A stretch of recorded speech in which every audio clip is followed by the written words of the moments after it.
Hi மக்களே, welcome to amazing world Tamil. இன்னைக்கு வீடியோல நம்ம பிரபல ஃபைட் டோர்னமெண்ட்கள் நடந்த காமெடியான மற்றும் தர்ம சங்கடமான நிகழ்வுகளை தான் பார்த்து என்ஜாய் பண்ண போறோம். அதனால இந்த வீடியோவை ஸ்கிப் பண்ணாம ஃபுல்லா கடைசி வரைக்கும் பாருங்க. அப்படியே நம்ம சேனலை சப்ஸ்கிரைப் பண்ணாதவங்க சப்ஸ்கிரைப் பண்ணி பெல் ஐகானை பிரஸ் பண்ணி ஆல் செலக்ட் பண்ணிக்கோங்க. அப்பதான் நான் எப்பல வீடியோ போடுறோம் அப்போ உங்களுக்கு நோட்டிபிகேஷன் வரும். சரி வாங்க வளவலன்னு பேசாம வீடியோக்குள்ள போலாம்.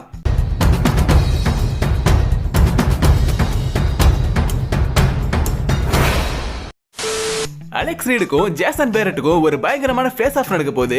அப்போ போட்டோ ஷூட் பண்ணும்போது இந்த ஆளு என்ன பண்ணானா,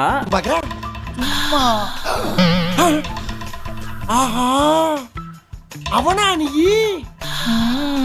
ஐயோ சினுங்கிறானே போடா. என்னடி இது?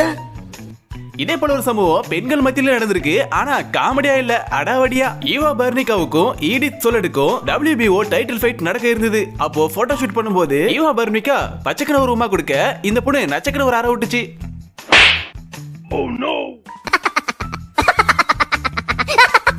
ஒரு அசிங்கமாய் போச்சு குமார்.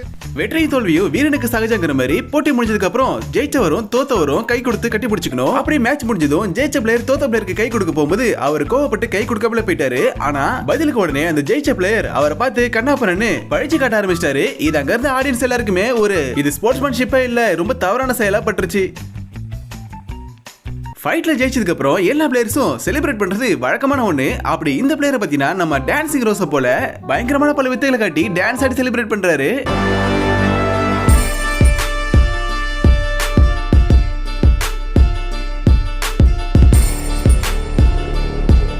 இங்க ஒரு உமன்ஸ் ஃபைட் ஸ்டார்ட் ஆகிறதுக்கு முன்னாடி ஃபைட்டர்ஸோட வெயிட்ட ட்ரெஸ்ஸை கட்டிட்டு செக் பண்ணுவாங்க. அப்போ திருடங்கையிலே சாவியாங்கிற மாதிரி காவலுக்கு நிக்கிற இந்த போலீஸ் பண்ற வேலையை பாத்தீங்கன்னா, நீ எல்லாம் ஒரு பெரிய மனுஷனாயா அப்படின்னு கேட்கற அளவுக்கு இருக்கும். இந்த பொண்ணு ட்ரெஸ் மாத்தும் போது அந்த பயப்புள்ள லைட்டா இந்த புள்ளைய ஓரக்கனால சைட் அடிக்கிறத கேமரால ரெக்கார்ட் பண்ணி போட்டு காட்டிட்டானுங்க.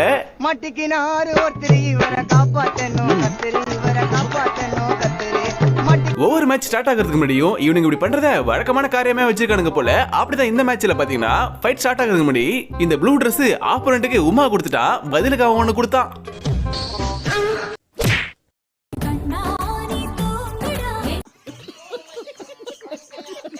ஒரு குத்து பலமா வாங்கினா நான் யாரு நான் எங்க இருக்குன்னு காமெடியா படத்துல கேட்பாங்க. அது போல ஒரு சம்பவம் உண்மையிலுமே நடந்திருக்கு. இந்த ஃபைட்ல பாத்தீங்கன்னா அந்த கீழே கிடக்குறாரு, அவர் நாக் அவுட் ஆகி கீழே விழுந்துட்டாரு. அதுக்கப்புறம் என்ன ஆச்சோ தெரியல, திடீர்னு எந்திரிச்சு நான் தான் ஜெயிச்சிட்டேன் அப்படின்னு சொல்லி மக்களை பார்த்து ஆரவாரம் பண்ணி எந்திரிச்சு வெளியே எங்கேயோ போயிட்டு இருக்காரு. அதுக்கப்புறம் அங்க இருந்தவங்களா ஐயோ எங்கேயா போற அப்படின்னு சொல்லி அவர் பிடிச்சி திரும்பவும் ஸ்டேஜுக்குள்ள அனுப்பி விட்டாங்க.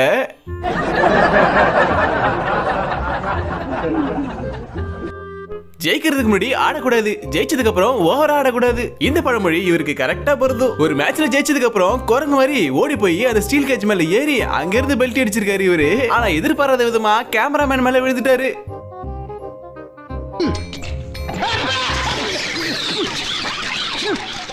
சரி, நான் செவனே தானா போய்க்கிருந்தேன். யாரு வம்பு தும்புக்காச்சும் போனா MMA ஃபைட்டரான ஜேசன் ராய ஆடைகளை கட்டி ஸ்டேஜ்ல வெயிட்டை செக் பண்ணும்போது பின்னாடி இருந்த பொண்ணுங்களா அந்த பக்கம் திரும்பிட்டாங்க. முன்னாடி துணியை பிடிச்சிட்டு இருந்த ரெண்டு பயபுள்ளைங்களும் வெயிட்டை செக் பண்ணதுக்கு அப்புறம் துணியை கொஞ்சம் லூஸ் விட்டுட்டானுங்க. இதனால அவர் மானமே போச்சு.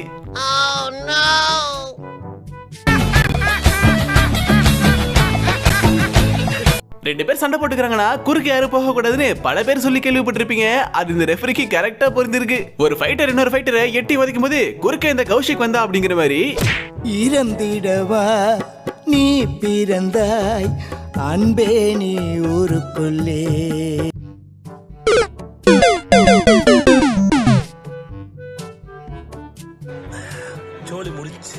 சண்டை ஆரம்பிக்கிறதுக்கு முன்னாடி இந்த ஃபைட்டர்ஸ் தான் ஒருத்தனை உமா கொடுக்கறானுங்கன்னு பார்த்தா கடைசியில இவனுக்கு ரெஃபரி கூட விட்டு வைக்க மாட்டானுங்க போலயே. நீங்க பாருங்க, ரெண்டு பேரும் கண்ணா அப்புறம் நடிச்சு கூடாது, சொல் பேச்சு கேட்கணும், சரியா? நல்ல புள்ளியாருங்க. ஓகே ரெஃபரி, உம்மா நீங்க ரொம்ப நல்ல ரெஃபரி.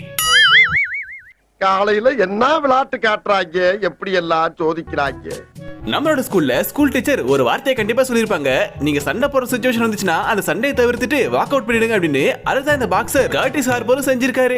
அப்படி இவர் என்ன பண்ணாரு கேட்டீங்கன்னா, ஒரு ஸ்டேஜ்ல ஃபைட் ஸ்டார்ட் ஆகிற நிலைமையில இருக்கும்போது அந்த ஸ்டேஜ் ரிங்ல இருந்து வெளியேறி வீட்டுக்கு கிளம்பி போயிட்டு இருக்காரு. ஆனா என்ன ஆச்சுன்னு அங்க இருக்கிற யாருக்குமே ஒண்ணும் புரியல. ஒருவேளை சண்டைக்கு பயந்து போயிட்டாரா இல்ல வேற ஏதாச்சும் உடம்பு சரியில்லையா அப்படின்னு எல்லாருக்குமே ஒரே குழப்பமா இருந்திருக்கு. அப்புறமா அவரு தான் எதுக்காக இப்படி பண்ண அப்படின்னு ஒரு விளக்கத்தை கொடுத்திருக்காரு. எதுக்காகனா தான் அதிகமா பணம் கேட்டதாகவும் அவங்க பணம் கொடுக்காதனால இப்படி மேட்ச்ல இருந்து வெளியேறி ப்ரொடெஸ்ட் பண்ணிருக்காரு. பந்தயத்துக்கு நான் ரெடி. வடிவேல் ஒரு படத்துல குத்தும் போது கண்ணை மூடிட்டு குத்த கூடாது, கண்ணை திறந்து பார்த்து தான் குத்தணும்னு சொல்லியிருப்பாரு. அது இவருக்கு கரெக்டா புரிஞ்சிருக்கு. ஒரு மேட்ச்ல கண்ணை மூடிட்டு ஆப்போனண்ட வலுவா குத்தும் போது பாத்துக்க ஒரு முட்டு சக்குன்னு விளையிட்டா முட்டுல ஓபன் ஆயிருச்சு. சண்டை ஆரம்பிக்கிறதுக்கு முன்னாடி போட்டியாளர்கள் ஆரவாரமா உற்சாகமா வர்றதுல வழக்கமான ஒண்ணுதான். அப்படிதான் இந்த மைக் பெரியும் அலெக்ஸ் ஒலிவராவும் ஸ்டேஜுக்கு வந்து பயங்கரமா குத்தாட்டம் போடுறாங்க. இருக்கிற பாக்ஸிங் பரம்பரையிலே ரோஸ் கிட்ட இருக்கிற கால் பாடம் மாதிரி எவங்கிட்டையும் கிடையாது. ஸ்டைலா டான்ஸ் ஆடுற போலே இருக்கும். அதனால தான் பேரு dancing rose. Quinton Rampage Jackson mixed மார்க்ஷல்ல one of the charismatic player. ஆனா இவர் ஒரு டைம் ஸ்டேஜ்லயே செம்மையா காமெடி பண்ணிருப்பாரு. அது என்னன்னா ஜாக்சனுக்கும் இன்னொருத்தருக்கும் ஃபைட் நடக்கும்போது அப்போ அம்பையர் ஸ்டார்டிங்ல ரூல்ஸ் எல்லாம் சொல்லிட்டு இருப்பாரு. அப்போ அந்த நேரம் அவரோட செம்மையா வாய் கப்படிக்க உங்க வாய் ஓவரா கப்படிக்குதுன்னு சொல்லி அவருக்கு எல்லோ கார்டு காமிச்சிருப்பாரு நம்ம ஜாக்சன். இதனால அந்த இடமே செம்ம ஃபன்னி ஆயிடுச்சு. முதல்ல வாயக்கழிய வெங்காயம்.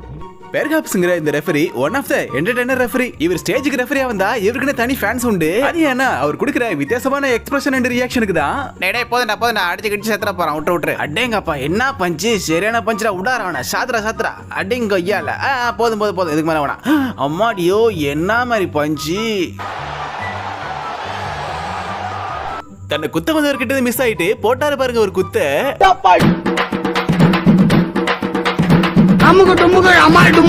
மிஸ் ஆகிற டே உன்னை கொல்லாம விட மாட்டேன்டா. படாத இடத்துல அடிபட்டுச்சுன்னா புத்திர வாக்கமே போயிடும். அதுக்காக கண்டிப்பா சேஃப்டிக்கு கார்டு வைக்கணும். ஆனா அந்த கார்டை பேருக்கு இவரை போல வச்சுட்டு வராம ஒழுங்கா வைக்கணும். இல்லனா இப்படிதான் பாதி மேட்ச்ல கீழே விழுந்து சோலி முடிஞ்சு போகும். இந்த ரெஃபரிக்கு அவரோட ரைட் சைடுல நிக்கிற பொண்ணு தான் ஃபேவரட்டான பிளேயர் போல. போட்டியில ஜெயிச்ச பொண்ணோட கை தூக்கிறதுக்கு பதிலா மறந்து போய் ரைட் சைடுல நிக்கிற பொண்ணோட கை தூக்கிட்டாரு. பஞ்சாயத்துல இடுப்புகள் நீங்களே அவளுடைய பேர் இதான கரெக்ட். இப்போ வாங்கண்ணே.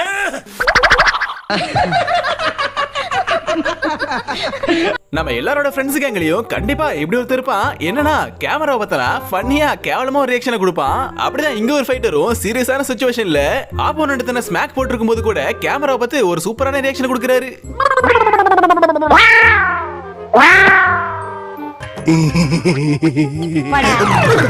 ஃபைட்டுக்கு முன்னாடி ஃபைட்டர்ஸ் ரெண்டு பேரும் ஒருத்தருக்கு ஒருத்தர் கை கொடுத்தாகணும். அப்படி இவர் கை கொடுக்கும் போது இவர் கை கொடுக்காம பிராங்க் பண்ணிட்டு போயிட்டாரு. அண்ணே கோவப்படாதே, கை கொடுனே. அண்ணே என்னண்ணே கை கொடுக்காமல போற? அண்ணே கை கொடுத்துட்டு போனேன். சரி பசங்க தான் இப்படி பண்றாங்க, பொண்ணுங்களாச்சும் ஒழுங்கா இருப்பாங்கன்னு பார்த்தா நாங்க அதுக்கு மேல அப்படின்னு சொல்லி இந்த பொண்ணுங்க காமிச்சிட்டாங்க. விடாதரி முறைச்சுக்கிட்டே இரு. என்ன குறுக்குறுன்னு பாக்குறா? இதுக்கெல்லாம் நான் பயப்பட மாட்டேன். பின்தானே பின் சாஃப்டா இருப்பான்னு நினைக்காதீங்க. நான் கொஞ்சம் ரகடான ஆள். ஃபர்ஸ்ட் பிரபல MMA ஃபைட்டரான மைக் பேண்டாங்கோ தன்னோட ஸ்போர்ட்ஸ்மேன்ஷிப்பை சூப்பரா காமிச்சிருக்காரு இந்த போட்டியில. ஆப்போனன்ட் பிளேயர் தன்னை விட வீக்கா இருந்ததுனால இதுக்கு மேல அவர் கூட சண்டை போட்டு அடிச்சா அவரு உயிருக்கே ஆபத்தாயிடுன்னு சொல்லி அவர் இந்த போட்டியில விட்டு கொடுக்க மாட்டாரு. பேசாம நம்ம விட்டு கொடுத்தலாம் அப்படின்னு சொல்லி தரையில 3 டைம் அடிச்சு அவர் அந்த போட்டியில இருந்து விலகிட்டாரு. அந்த வானத்தை போல மனம் படைச்ச மன்னவனே. WWE ஃபேமஸான ரெஸ்லர் ரோமன் ரெயின்ஸ் அவர் ஒரு டைம் கிரவுடுக்குள்ள போனதும் அங்க இருந்த ஒரு பொண்ணு செல்ஃபி எடுக்கிற மாதிரி அவர்கிட்ட போய் பச்சைக்கண்ணு முத்தத்தை கொடுத்துருச்சு. இதை பார்த்து அவரு பக்குன்னு பயந்துட்டாரு.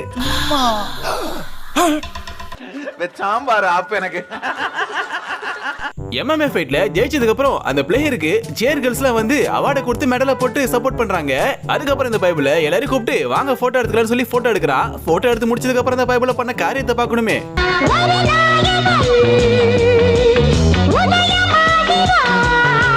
என்ன மாதிரி அடிக்கிறாயா கிஸ்? நைட்டு மறக்காம பார்ட்டிக்கு வந்துரு டார்லிங். பந்தயத்துக்கு நான் ரெடி. இவரு தான் பாக்ஸிங்ல குட்டி டான்சிங் ரோஸ் போல. ஆனா அவரு ஃபைட்டுக்கு நடுவுல டான்ஸ் போடுவாரு. இவரு டான்ஸுக்கு நடுவுல தான் ஃபைட்டே போடுறாரு.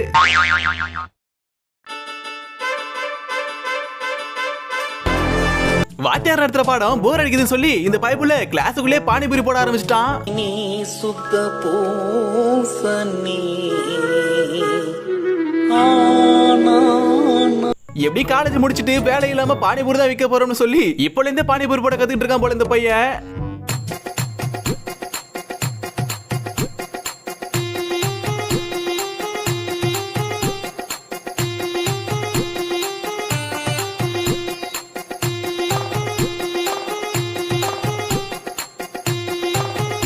அப்போ பாத்ரூம்ல தான்